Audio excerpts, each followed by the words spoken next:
Hello and welcome to this episode of the IEA's Digital Programming. I'm Emma Revell, Head of Communications at the Institute of Economic Affairs, and today we're going to be discussing what, if anything, can be done to boost education and training opportunities in the post-coronavirus economy. For this, I'm delighted to be joined by Robert Halfon MP and Professor Len Shackleton. Robert is the MP for Harlow and was elected, since he was elected in 2010, has led numerous campaigns in the education arena, including promoting on-the-job and adult learning. He employed the House of Commons' first apprentice back in 2013 and has since hired 6 apprentices, previously served as Minister of State for Skills, and since 2017 has been chair of the Education Select Committee. Professor Len Shackleton is the IEA's Editorial and Research Fellow and Professor of Economics at the University of Buckingham with a particular interest in labour markets. Thank you both for joining me today. Prospects are bleak for those leaving school or university in the coming year. Despite the government's best efforts, we could see 4 to 5 million people unemployed once furlough is unwound, and the under 25s are predicted to be some of the worst hit, both because they're in the process of leaving education in the coming months, but also because they're more likely to work in the hospitality sector, which has been hardest hit. What, if anything, will the measures that Rishi Sunak announced last week support young people as they re-enter the workforce? Robert, we'll start with you. Well, it's very good to be on the programme, Emma, and massive respect for the IEA and for the work that you do as well. Thank you. I think they are important. I think that we're in a national time of crises. We've had the coronavirus. We're coming down from the coronavirus mountain, and we need to incentivise business to hire young people, but we also need to incentivise business to reskill younger people and reskill existing employers. I want to see a real apprenticeship guarantee offered to every young person. I'd like to see 50% of students doing higher apprenticeships, so degree apprenticeships, because we know that 90% of apprentices, they go in, they get a job usually in the company that they're working in or go on to additional education. You can't say the same about graduates. I'd like to see changes to the levy. I know that the IEA believes in tax cuts, as do I, but I also believe in making sure that tax cuts meet the strategic aims of the nation, and that is reskilling. And so we have an R&D tax credit for businesses at the present time. I think business should get a skills tax credit for learning and for reskilling their workers and for hiring young people. So I would do that. And just one final thing, we have a constant debate in our country about whether overseas aid money is effectively spent. At the moment, we have something called the International Citizenship Service, which sends young people overseas. I would like to change that to the apprenticeship services overseas, where we would spend a significant chunk of our UK aid money in funding thousands, literally many thousands of young people to go overseas, to work with businesses, to work with civil society, to work in the countries, to get overseas aid development apprenticeships. In that way, we would not only be helping the developing world, but we'd be helping developing the skills of our own younger generation. An interesting idea, not one I thought of before. Len, you were a bit more sceptical about what the Chancellor had to say last week. Well, I was. I think it will be difficult to get out of this recession. And the question of skills and training and so forth is a rather different story. It's something which we've been talking about in Britain for as long as I can remember. I mean, I was writing stuff about this in the late 80s and early 90s. We've been through so many kind of job subsidy schemes in the last 30 years or so. We've had so many attempts to breathe life into apprenticeships. I just, great respect to Robert, and I think a very good quality apprenticeship is a terrific training for the labour market. But realistically, can we roll out the kind of scale which Robert is talking about? If we look at the apprenticeships which are in existence at the moment, only a very small proportion, 20% or so, are what you would call high-level apprenticeships of the kind which they have in Germany, for example, or Switzerland, countries like this. The great majority of them are in sort of fairly low-level skill activities, a lot of them in retailing, for example. The proportion in things like engineering, manufacturing, those kind of things, which I'm sure Robert has in mind, are really quite small. And how we, ultimately, what we're talking about here is the skill needs of businesses. If businesses don't want to do this kind of stuff or don't feel the need for this type of training, I don't think the government can really force it upon them. I mean, that leads me actually quite nicely into my next question, Len, so thank you very much, which was going to be that if we want to see employment recover quickly, shouldn't businesses be free to make their own decisions about training and recruitment? Why is it up to the government to sort of nudge businesses into employing young people, particularly over anyone else? Robert? So, yeah.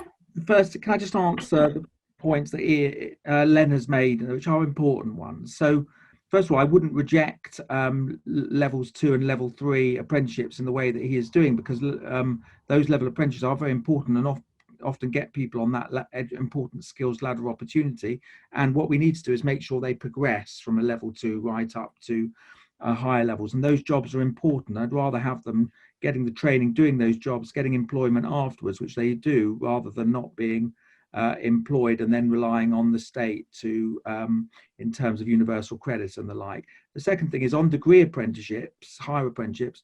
It's true, and not enough are doing it, but the numbers have gone up hugely in recent years. And if you look at it, if they go up in the same way they have, in 10 years we will have 50% of students doing degree apprenticeships. And in answer to your point, Emma, government uses the tax system for all sorts of things for businesses. That's why we have a research and development tax credit of hundreds of millions of pounds every year. You might take a purist argument, which maybe that is of the IEA, that the government has no role at all, and that you should just cut taxes in general.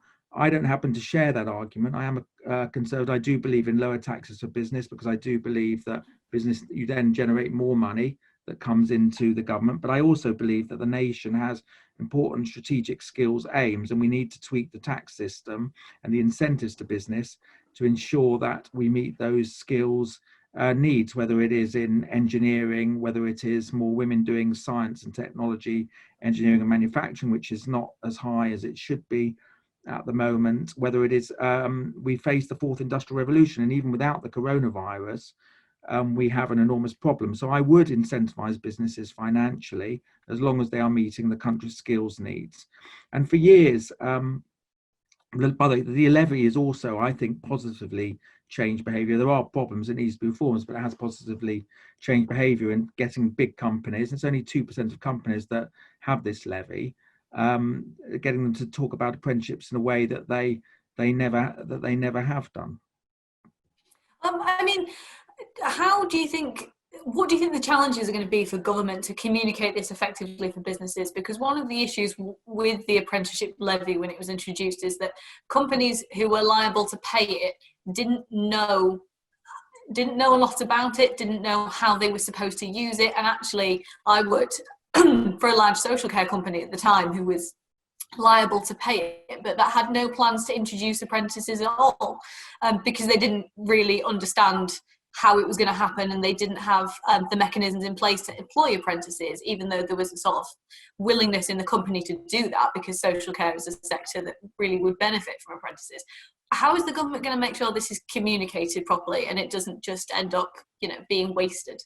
Well, these things do take a long time to communicate. I accept that, but in terms of the push on apprentices, we have now had over 3 million apprentices since 2010. With the fact that you're even doing this seminar talking about apprentices and skills probably wouldn't have happened some years ago.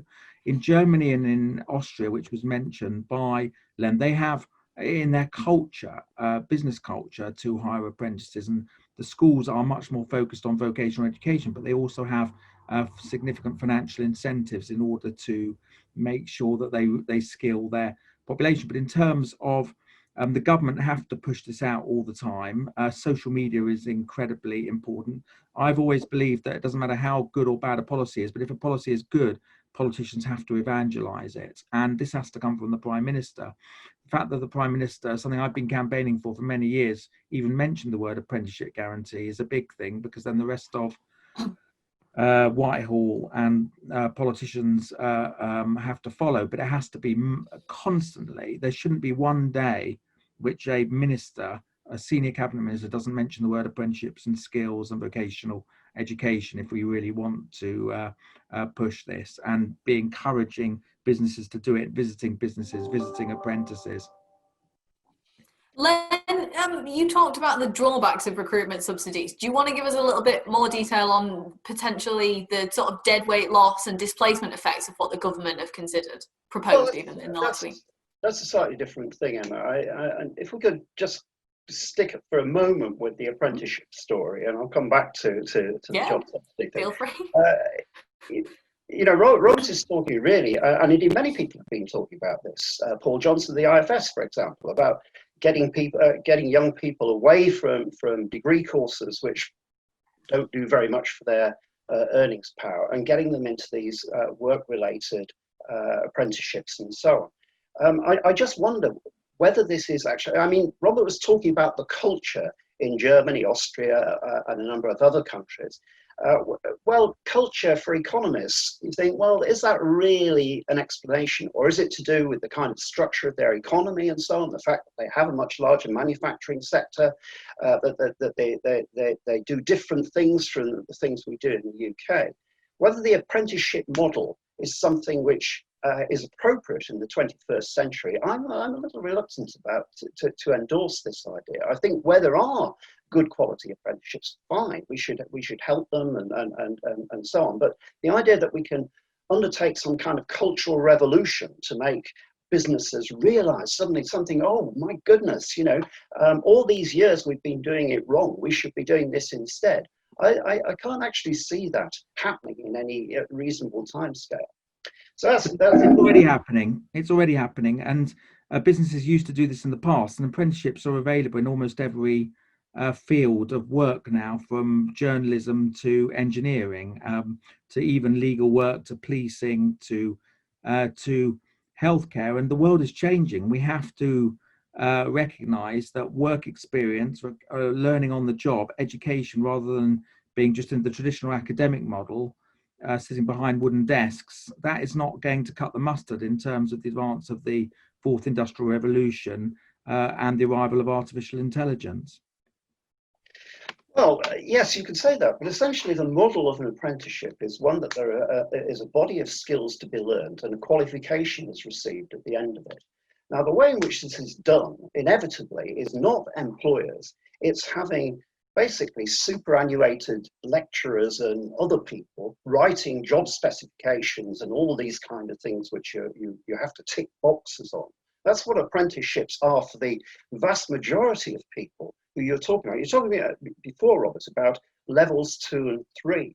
Now, this is a level which is way below the kind of apprenticeship which you're talking about. Essentially, this is kind of remedial education in many cases. It's about improving their English, their maths, and getting them into some kind of very basic work discipline. This is not an apprenticeship, but in the sense you're talking about that. But that is, in fact, the reality of apprenticeships for very many. Level 3 is A-level standard. Which should be achieved in schools, surely, Robert. No. Why is that something which we have to take them out into the workplace to do? Because people should, well, my view, actually, the more people who do apprenticeships, the better, and the more on-the-job work there should be. And it isn't just about ticking boxes. In fact, they just do 20% of their time. That's the regulation. It's just 20% of the time studying in terms of academic at the college or the training provider, and the rest of the time is 80% of the time is spent on the job learning. So a genuine work experience, being paid, not having to worry about future student debt, earning while they're learning, and getting jobs at the moment, and getting jobs at the end of it, and getting good skills. I mean, this is what we need to do as a country. I mean, you talked there about the funding of it. The funding in the model which we've had with apprenticeships is it's the employer who does the funding. Yet, I mean, historically, apprenticeships were things which were actually funded by apprentices and their families. If there is a market failure in this, why don't we actually give young people the equivalent of a student loan, and then let firms compete to actually take this on, rather than it being something from above where we create, de haut en bas, we actually offer these opportunities to young people. Why aren't young people in the driving seat of this rather than having things done to them, which is what they are in the driving seat, because we've had millions of apprentices since 2010. The companies think about and talk about apprenticeships in ways that they never have done, employ them. I've just been on the phone with PwC. They were talking about their now hundreds and hundreds of apprentices that they employ, many from low-income backgrounds, every year, something which would not have been done a few years ago. Apprentices get paid. The companies contribute a small amount of the training, but they still have to contribute some of the training. I actually think the model is a good one. I don't think we need any more, or that we should move away. Some students may want to do it, traditional academic model, but we need to have an offering for students, whether it's technical education or apprenticeships, where they're not sitting behind wooden desks, Tom Brown school days style, that they are actually learning on the job, getting the skills they need. You go and ask businesses what they would prefer, and everyone who I ever speak to say the problem with young people these days is they don't get enough work experience in schools. And we know that even a short amount of work experience, study after study shows, can have a dramatic impact on that child, a younger child aspiration and achievements later on. Well, that's a very good point, of course, because one of the things we know is that young people who take a job very early on in the 16, 17-year-old, while they're still at school or in training or whatever, do much better in the labour market afterwards, because they've learned the disciplines of work, they've got something on their CV, they can talk to employers about the realities of the work environment. But we've, in various ways, we're sort of crowding out young people from these early job opportunities through over-regulation of child employment, and also, I have to say, through a minimum wage system, which now extends down to 16-year-olds, whereas, of course, when it was initially started, it was only 18 and above. So I would certainly be with you on trying to give young people as much work experience as possible. But there are different ways to go about this, I think. Gavin Williamson's recently criticised the 50% university target, just to pivot to a different kind of education, suggesting that from now on, the government's mantra should be further education, further education, further education. Personally, I think that's quite a good message. I think it should be as well adult education. With so much coronavirus churn in the economy, people are going to be retraining and reskilling at all points of life. It isn't just 18-year-olds that we're talking about here.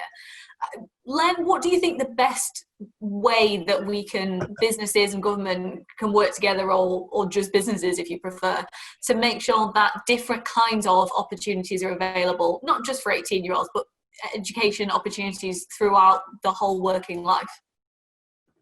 I think it's largely about getting the incentive structures right. I tend to agree with Gavin Williamson and other people who argue that there probably are too many people at universities. The 50% figure was, it's a tractor production kind of figure, isn't it? It's a central planning type of figure. There's no reason to privilege 50%. Why not 60%, 40%, whatever? 50% was just a soundbite, which unfortunately stuck. I think there are many young people who would benefit from the kind of thing which Robert is talking about.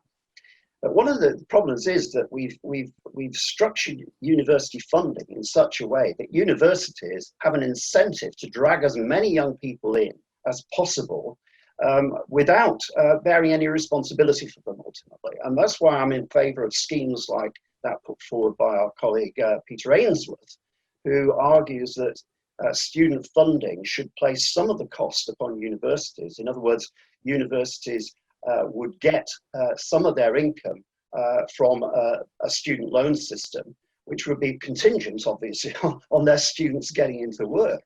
And therefore, there will be some comeback on universities which created programs which were not particularly useful in the labour market for students, just to get kids through the door. At the moment, the government gives this money, no questions asked, for anybody. There are no real controls on dropout rates or anything like that, or feedback on employment in future life. So I think we need to look at the incentives around universities, and I think the current coronavirus crisis, of course, does give us an opportunity for restructuring the way in which universities operate. They've become far too dependent, for example, on overseas students, which market's clearly going to dry up at the moment. And they've not been focused sufficiently, I think, on getting British kids into jobs, which I mean, both Robert and I agree is the important thing to do. Robert, what do you think about? I agree with. I'm glad we agree on this one, Len. I think the whole university system is structured in the wrong way. I think we need to ask 3 questions about universities. Is 1, do they meet our country's skills needs? We have skills needs as a country. 2, do they mean real graduate skilled jobs, decently paid for the graduates afterwards? What are the outcomes?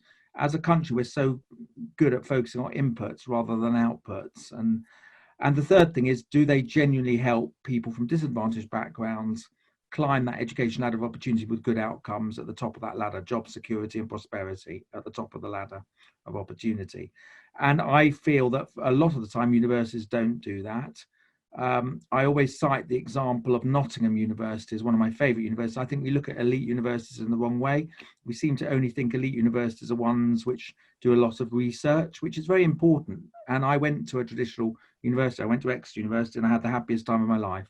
So I'm not against universities, but we regard as a country a good university as Russell Group.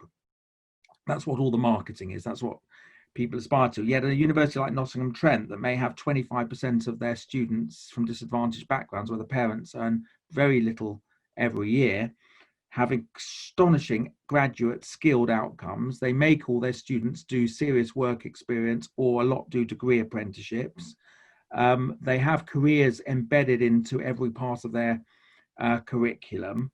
Why is that not regarded as an elite university? I completely agree, incidentally, about Nottingham Trent. I was an external examiner there for a number of years, and I was extremely impressed with the way in which they got, it's amazing. I've been there. I've met the Vice Chancellor numerous times. Why don't we regard that as, why is there not aspirations for people to go to that university? There will be, of course. Many people want to get won awards, but not in the same way that people aspire to go to Oxbridge. And that's not knocking Oxbridge. We should be very proud of it. They are, as the Vice Chancellor of Oxford told me, who refuses to do apprenticeships in her university, even higher ones. She said, our university is about research. That's fine. You may need those kind of institutions, but we look at things in the wrong way. And the Gavin Williamson mantra of FE, I loved it, although I would prefer skills, skills, skills. I think further education was always regarded as the Cinderella sector, but as I like to point out, Cinderella became a member of the royal family, and we should banish the ugly sisters of snobbery and underfunding, because the whole system is biased against FE and FE colleges, because most politicians haven't either visited or been to one. It's interesting that the 2 most pro-FE people we've had in the government in recent years are Sajid Javid and Gavin Williamson, and that's because both of them happen to go to an FE college. I visited my FE college in Harlow, which is an excellent college, has very good results and outcomes for its students. I visited it over 70 times since being an MP, one organisation, I think it might even be 80, because I see the value that it does. It gets people into skilled jobs. We have an advanced manufacturing centre at the college, an incredible building. It's a centre of Apple. I mean, the head of Apple came to the FE college, Tim Cook. Why would he come all the way to see Harlow College? Because it is a centre of tech excellence as well. And that should be a model for people as an alternative route to than university, this kind of fake, as Len said, this kind of fake target that was set up by Tony Blair. And it was completely based on quantity over quality rather than skills. Just to go back slightly to adult education, I mean, if we do end up with 4 to 5 million people unemployed, then retraining in midlife is going to be just as important as skilling up our 16 and 18-year-olds. what can government do? What can businesses do to help adults who may need to change sectors in the coming years? Robert, what do you think? Sorry, Len, do you want to go first? Yeah, I'll let Len go first. Yeah. No, I was just going to say that, of course, Robert will know that the FE sector does have a very large number of adult learners in it. And, you know, the proportion who are aged over 25 on many of these programs is considerable. I think FE funding has suffered badly in recent years because it hasn't been entirely clear what the FE sector is about. It's a mishmash of different things. It includes sixth form colleges, for example, which are really an extension of school and aren't, you know, shouldn't be considered in the same kind of area as adult retraining. A lot of FE work is basically remedial. It's getting people up to a level in English and maths where they can do something else with their lives. There's been a decline in the sort of, if you like, hobbyist aspects of FE, which I think are actually quite important, you know, because they do give people, particularly older people, an interest in life and meeting other people and so forth. So there's all these different things going on in the FE sector. And I wonder whether that isn't one of the reasons why it has been so neglected in the past, because people don't really understand what it's for. Robert, would you agree? Yes, and absolutely. And so the first point is what Len touched on is the three things I think we need to do. We need to reboot adult community learning centres around the country. When I was a Minister for Skills, I was astonished that the department didn't know how many adult community learning centres there were, because this is indirectly funded through local councils. Obviously, the government give the local councils the money, and then but they are an incredible ladder for people from low-income backgrounds or the elderly who might be frightened to walk into an FE college door or a university door or do an apprenticeship, but they may be willing to do an 8-week course in anything from accountancy to cookery to photography to English GCSE. And once they've done that, what is incredible is often these people then go on to do more education.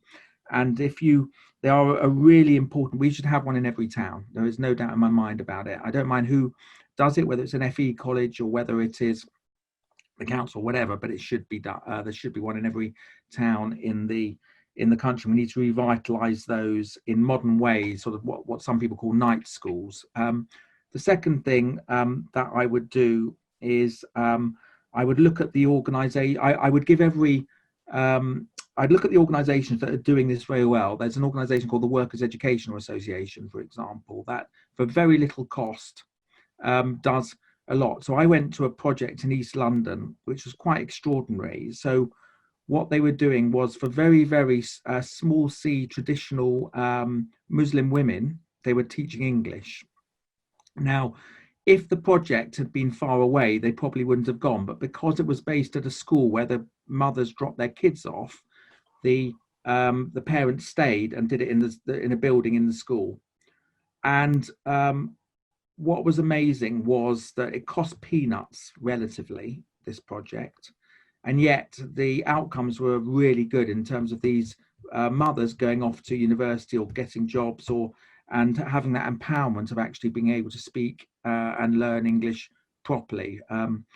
And so that is, to me, that's a very conservative solution, because it is about using civil society predominantly, with a bit of help from government, but using civil society to empower individuals to get up that ladder.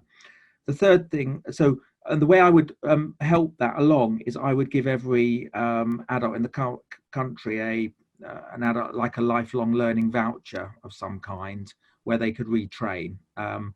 You may not give it to every adult, but you might give it to a certain group of people or whatever, but they could choose the training provider they wanted. So whether they choose the Workers' Education Association or Community Learning Centre in Harlow, whatever it might be. And the final thing that I would do is, as I say, which I mentioned at the beginning, was this idea of a skills credit for businesses. So if they retrain their workers, lifelong learning, in the skills that they need, so it's not just a question of retraining them for MBA, goodness knows what, just to kind of tick a box, as has been going on in terms of the levy, the apprenticeship levy.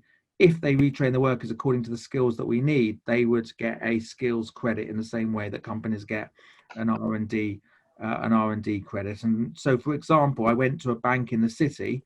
All the accountants have been laid off because of artificial intelligence, but guess what? They've all been re-employed, but reskilled as what do you call it? Cyber warfare or cyber security. I forget the exact term, but that shows that you can actually, with innovation, new jobs do happen, but you do need to have that reskilling that goes on, and the company paid for that. So those are the kind of things that I would like to. Now that bank was very forward looking, but in order to incentivize companies, I would have what I call a tax credit for them, and I do believe that is a conservative solution, because in essence it's a tax cut if they reskill their adult workers.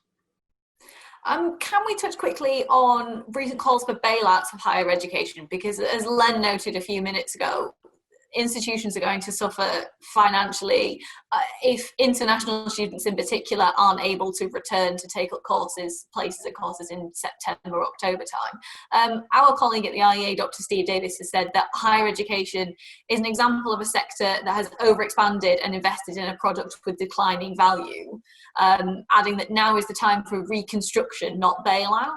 Len, do you agree with Steve? I do. I think that the traditional higher education sector is just wrongly structured for the 21st century. I mean, one of the great things about, I'm not blowing the trumpet for Buckingham particularly, which is where I work, but we do have this 2-year degree program where through intensive teaching, 4 terms in a year, etc., we do manage to get people through the door very quickly, and a very high employment record. Many of the students we attract are people who are older, who are coming back into higher education and want to get this experience quickly and intensively, rather than having these huge periods of the year when these buildings are lying idle. I mean, very interesting with the coronavirus thing, of course. Most universities were folding up at the beginning of May anyway, because that's their traditional thing.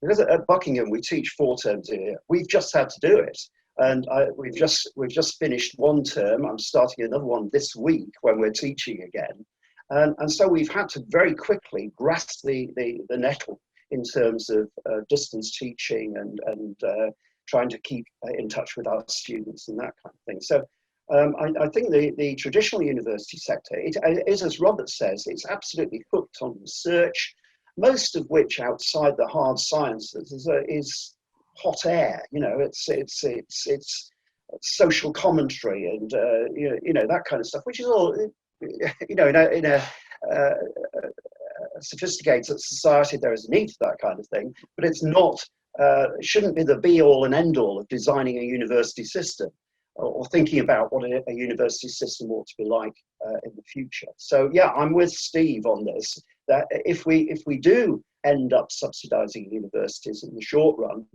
this money must be tied to fundamental restructuring and reorientation to the needs of students and to some extent the needs of the economy as well.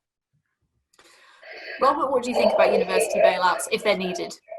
I'm with Len on this. I think if there is going to be any money, there has to be radical change, and universities have to be much more skills focused, much more outcomes focused in terms of what jobs the students getting. Are they getting paid, decently paid, graduate skilled jobs?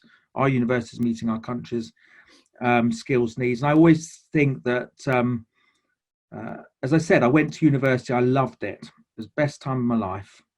But, and I'll never forget it, but the university lobby in the House of Lords and in Whitehall is incredibly well represented, and that's why they get all the money.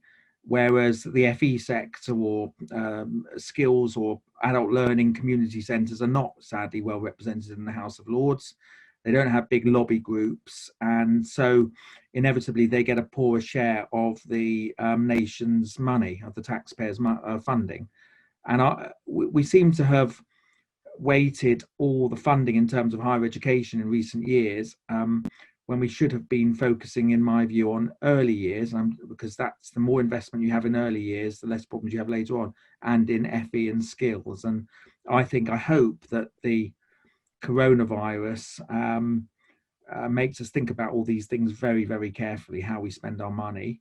And we look at the universities that are doing the things that the country needs, and that gives these graduates very good outcomes afterwards. You've touched on early years there, and we wanted to focus on education from sort of 16 up, but we'll round up just by touching on early years. Economic studies have suggested that each additional year of schooling could raise incomes in later life by as much as 10%. There are a generation of young children at this point who have effectively missed 3 months of school. That could mean, if we take that calculation, possibly earning 2% less in later life than they would ordinarily have done. Pubs are open, shops are open. Do we think we're going to get schools back in September? Len, I'll let you go first, and then we'll let Robert have the last word. Well, I certainly hope so. I mean, I've got a 10-year-old back there who hasn't had any contact with the school really since March. We try to get them to do some work, but it's not an easy task for parents to do. And now, of course, he's saying that it's school holidays now. It's crazy. Yeah, we need to get our schools up and running again by September at the latest, I think. I'm not quite, your calculation, which I recognise as being Julian Jessop's calculation. It's a nice idea. I actually don't think pay of graduates or anybody else is determined on that kind of basis. Higher education, other forms of education are often a positional good. And if everybody has had reduced educational opportunities, then it shouldn't make a huge amount of difference to people's relative position. But that's a minor point. The important point is that we do need to get our kids back to school as quickly as possible. And of course, during this period, some schools will have had quite extensive, homeschooling. They'll have had Zooms with teachers and stuff. Other kids will have got sort of a sheet of homework. Other kids will have had nothing. So there has been some differences. Robert, final word. Do you think we'll be getting schools back open? I think it's been a national disaster that we now know, according to serious academic studies like University College London, has said over 2 million children have not been doing any schoolwork during the lockdown. Another study, I think it's from the NFER, suggested that 40% of children had very little contact with teachers. Now, first of all, we need to look at why on earth has this happened. Why, at the beginning, did the Department for Education not ensure or at least set national guidance of what they expected children to be doing during the lockdown? Why has Ofsted sort of behaved like badgers during this crisis, sort of occasionally coming up now and then, but really sort of hibernating in terms of why haven't they been asking schools what they've been doing in terms of looking after the kids? Why have we allowed some, not all to be fair, but some of the unions to do everything to stop school opening, it seems, which I think is wrong. Some of the unions have been very constructive, some much less so. Why is it that some schools in same areas, in deprived areas, might be doing unbelievable work online or via apps or whatever it may be, and other schools have not been able to do that? Why? And we need the answer to these questions, not because I want to point fingers at everybody, but I just want to be sure that, God forbid, we have a second wave or there's another pandemic like this, or we're ever in lockdown again, that from day one, children will be learning for the most part, because we know that by staying at home, their mental health has got worse, their academic learning has got worse, and it should not have happened. That is not to acknowledge, and it's very important to acknowledge, that many teachers, many support staff, many schools have been doing incredible work over these months, but that has not been across the board, and that's what we've got to understand why and make sure it doesn't happen again. Absolutely, and if we're going to have local lockdowns, then schools in very localized areas will need to tackle this in future. Thank you so much for joining me. Thanks, Len. Thanks, Robert. Thanks for watching and listening.